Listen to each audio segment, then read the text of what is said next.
Request protocol to escort Our Excellency.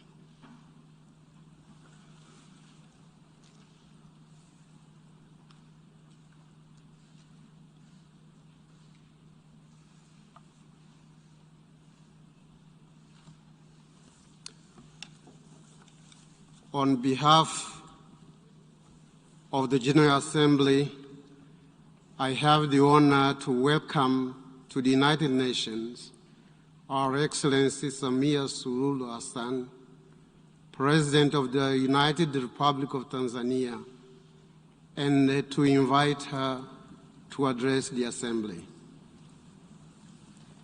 Thank you, Chair. Your Excellency Abdullah Shahid, President of the General Assembly, Your Excellency Antonio Guterres, Secretary General of the United Nations, Excellencies, Heads of State and Government, distinguished delegates, ladies and gentlemen, let me commence by joining previous speakers in applauding you, Mr. President, for being elected to preside over the 76th session of this august Assembly and for the exemplary manner in which you have been presiding over this session. I also commend you for the able manner in which you mastered to make possible for us to meet physically despite unprecedented circumstances brought by COVID-19 pandemic. The holding of physical general debate this year, albeit with limitations, demonstrates again that humanity and multilateralism cannot and should not succumb to the virus, and thus, where there is a will, there is a way. This spirit is what we need going forward. It is why I support and subscribe to the theme of this 76th session that call all of us to build resilience through hope, to recover from COVID-19, rebuild sustainability, respond to the needs of the planet, respect the lives of the people, and revitalize the United Nations. Mr. President, this is my maiden speech at the United Nations General Assembly. Allow me, on behalf of the people and the government of the United Republic of Tanzania, to thank all members of the United Nations for your condolence message extended to our nation following the untimely passing of our late President, Dr. John Pombe Magufuli, on 17th March this year. May his soul continue to rest in eternal peace. We remain indebted to you for the thoughtful of comforting messages which helped us to prevail over that in unprecedented test to our nationhood.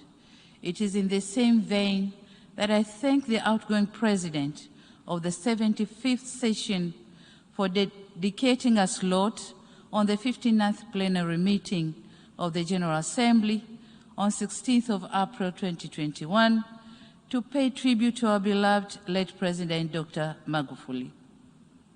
Indeed, this was a gesture of solidarity and brotherhood.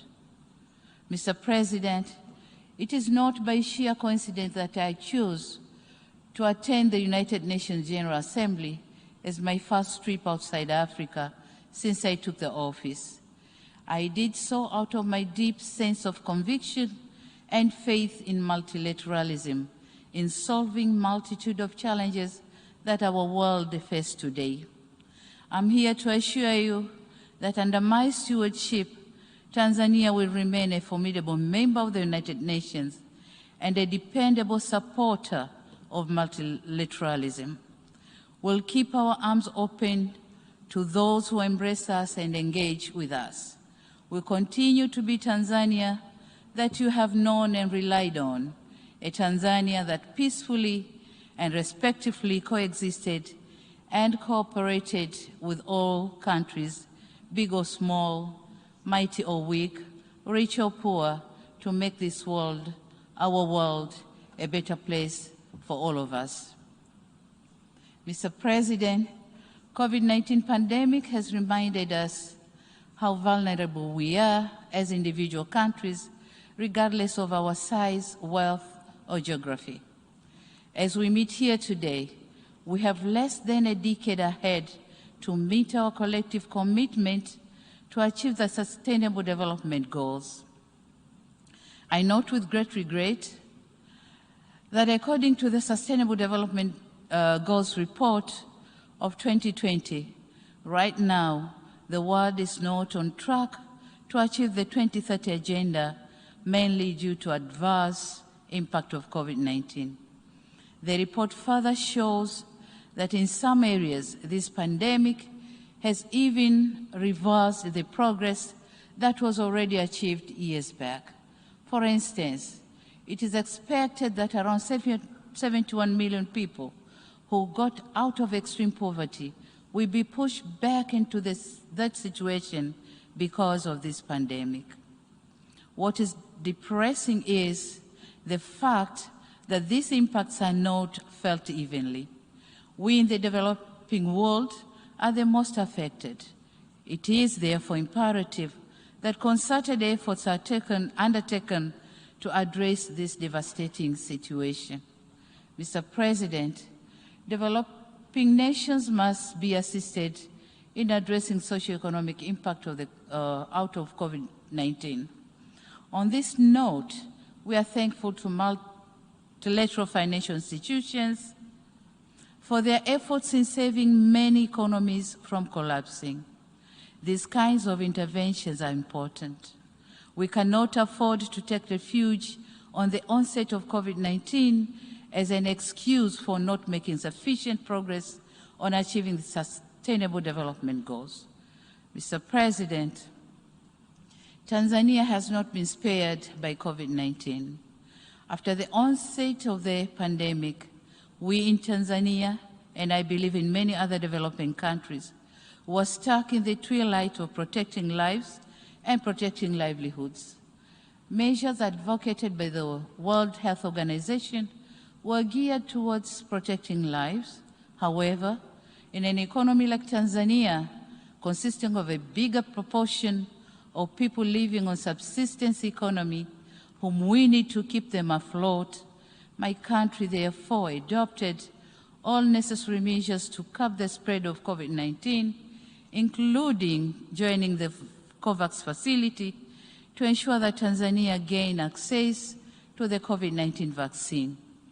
The vaccination campaign has started in July this year with the most vulnerable communities and later on other age groupings.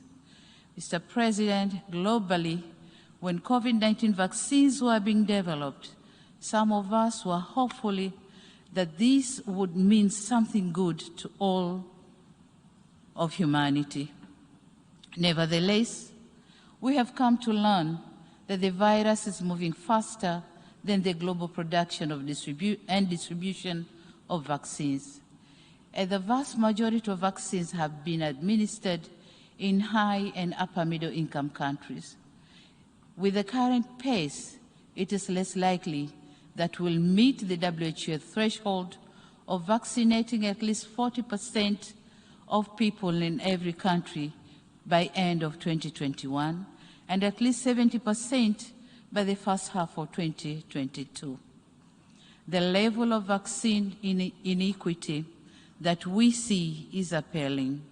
It is truly disheartening to see that whilst most of our countries have inoculated less than 2% of our populace and thus seek more vaccines for our people, other countries are about to roll out the third dose, calling it booster vaccine. We tend to forget that nobody is safe until everyone is safe. It is indispensable that countries with surplus COVID vaccine doses share them with other countries. On another note, it is our humble request that the patent rights on COVID-19 vaccines should be waived for developing countries so that they can afford to produce the vaccines. This is not only a necessary move to end this pandemic, but also the right thing to do in order to save humanity. Mr. President, on economic fronts, the United Republic of Tanzania, like other countries, has not been spared by the effects of the COVID-19. Before the pandemic, our economy was growing at the steady rate of 6.9% compared to the current growth rate estimated at 5.4%. We are now embarking on reviving the tourism sector, which was badly affected because of travel restrictions put in many countries as means to curb the spread of COVID-19. While slowly trying to revive most economic activities suffocated by the pandemic, the government continues to work hard to improve the business environment and attract more investment. Aware of the nexus between economic growth and governance, we managed to maintain peace and political stability with a vibrant democracy and institutionalized good governance practices, upholding rule of law and human rights. Mr. President, I wish to take note of the Secretary General's report on our common agenda, which raises key issues of our common concern, such as gender equality, climate change, and youth development. On gender equality, COVID-19 is threatening to roll back the gains which we have made. As the first female president in the history of my country, the burden of expectation to deliver gender equality is heavier on my shoulders. It is for this reason that I commend the initiative by the UN Women, France and Mexico to organize the Generation Equality Forum that took place in Paris in June this year, whereby my country volunteered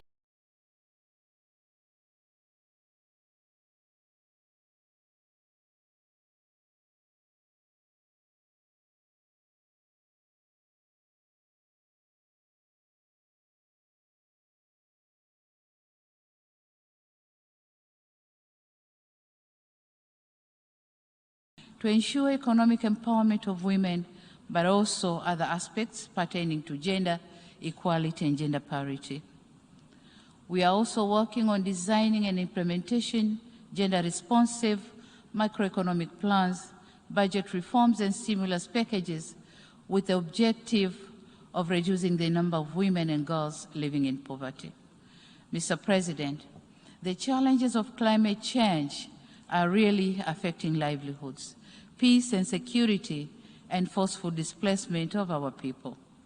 Tanzania government spends 2 to 3% of GDP to mitigate and build resilience of communities.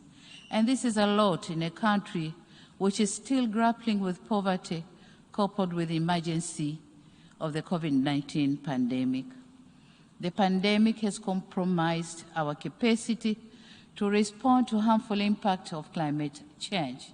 Therefore, our actions today determine the future of our planet in terms of climate change. And in this regard, I call for transparent modality for financial disbursement and emphasize that developed countries should fulfill their commitment to contribute $100 billion annually by 2025 so as to facilitate the implementation of the Paris Agreement.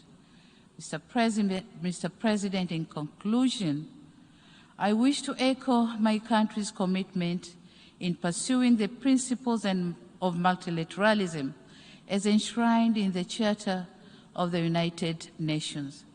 I urge other nations to continue supporting this august institution. The onset of COVID-19 has given to all of us a lesson that we are deeply intertwined and that unilateralism will not get us anywhere when it comes to challenges that transcends our national boundaries. A wise person once said, and I quote, "Alone, one will go faster, but together we'll go far. Multilateralism must always prevail."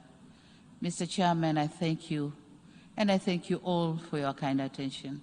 Thank you very much.